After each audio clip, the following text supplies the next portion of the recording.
Okay guys, today's video is going to be changing your upper control arm and ball joint on these trucks. It's easier just actually buy a control arm with the ball joint already installed.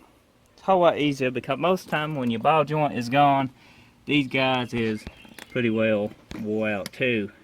So we're going to be changing the whole upper control arm today and this ball joint on this Chevy, so stay tuned. The first step is jacking it up. Make sure it's safe before you get under it. Be extra safe with these trucks, they are heavy. And then take your wheel off. We done got the wheel off, so it's time to go to the next step. You need to pull your ABS wire up and out of the way, and you need to unhook your little brake line hose clamp. That's right here on your A arm. Now once you get that, you want to PV blaster or something on these bolts and let them set for a few so it'll be easier to come out. Both sides. Now be sure to mark your little guys right here on each side. I done marked mine with a little bitty scraper, so I'm going to take and put some fingernail polish on them just in case, so I know exactly where you're at. But as you can see, we done got a bolt spray and this and done loosened. I used the impact. It was very easy. Don't forget to loosen this so you can move it out of the way, because your bolt will hit that as you knock it through. Now you do the same thing you did on this side to this side. Once you get that taken care of, set them down to the side. Don't get these guys mixed up. I just leave mine on the bolt. Now if you get that, you can come over here and tackle your ball joint nut. Right here. So what we did was screw the nut back on it, just like that, and then we took a hammer and we hit it right like that. You're gonna have to put something in there to hold that because it's just twisting. Oh, it's twisting on us now? Yeah. Okay. Well, I guess we're gonna have to hold that steady. Since it's loose, it's twisting. You just put like... Yeah, put some push on it. There we go.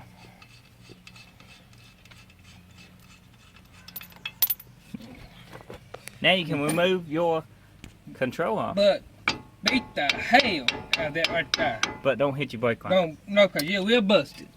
Then, you do, wiggle a little bit. And pop it up, and there's your old one. And you can tell this one was shot out to hell. I kind of helped do that, but it was bad. Very bad. You couldn't drive the truck down the highway without the wheel trying to wobble off. Okay, next step is get your new control arm. Always best to inspect your parts. Now this is the aftermarket. This was picked up from Detroit Axle. Link in the description to this part. It took me a week to get it. It actually was quite in hazard where I lived for about 4 days or 3 days. It took me 3 days to track it down because it came UPS, but somehow when you buy it you got to enter your street address because UPS don't deliver to PO boxes. Well, somehow UPS or something happened that it got delivered to a PO box. Well, it didn't have a PO box on it, so I had to spend 3 days and track this bad boy down. It really was not too, it's pretty aggravating because your truck's broke down, but if you could spare it, it wasn't too much of a problem. They did sort it out after a while. They found the address to my PO box and shipped it to my PO box, but it took a few days for them to sort that out, when if it came UPS it would have been here about 3 days earlier. So they did do a good job to get my package here with the mess that it was in, so I gotta give them credit though. But anyway, it does got a protective cap on it. That's always good. Right here, and here's your new ball joint. They pre-greased, so you don't have to worry about greasing them. And then you got all new bushings compared to the old one. So basically when you want to install this, you want to go ahead, you just want this to set in place. Once you get them here, don't start your bolts here or tighten them, but you can put this guy on, but don't don't screw him all the way up, because he's kind of a lock thread bolt. It kind of gets tighter as you tighten it.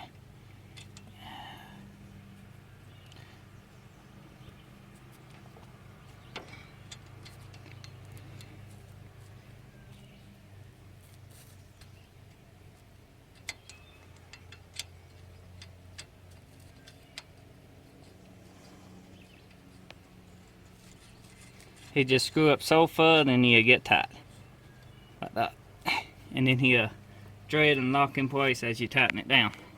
So make sure you also got this guy pretty well out of the way, and he just goes right back.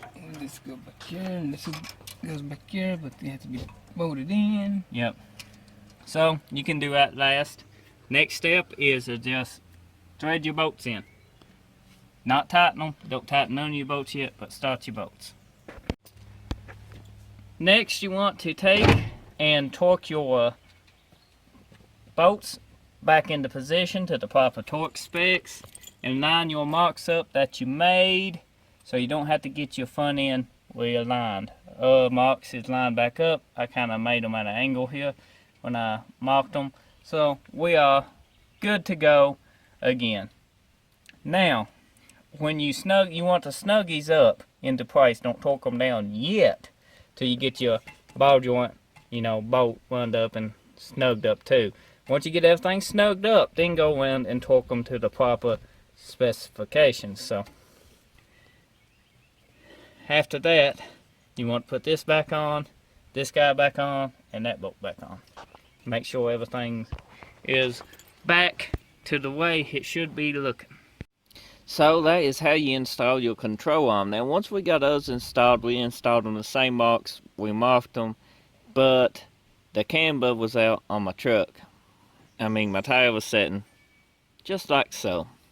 Well, we had to adjust that back to that with the, I don't know if it was the aftermarket A-arm, not made actually the same as the factory, or if once upon a time this truck's had a ball joint bad for quite a while, and they actually adjusted the toe, adjusted the camber. I don't know if they actually adjusted the camber with the ball joint bad and just tuck it on in.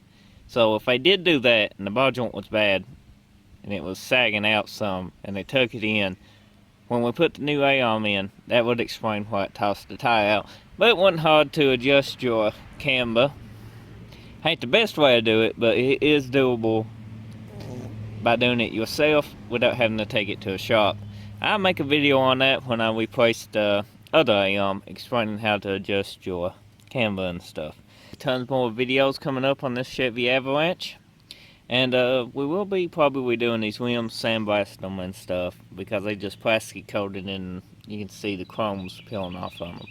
But all that's in upcoming videos, so be sure to hit that subscribe button like I said, hit that notification bell, and drop a like and a comment, and I'll see you on the next video. Thank you for watching.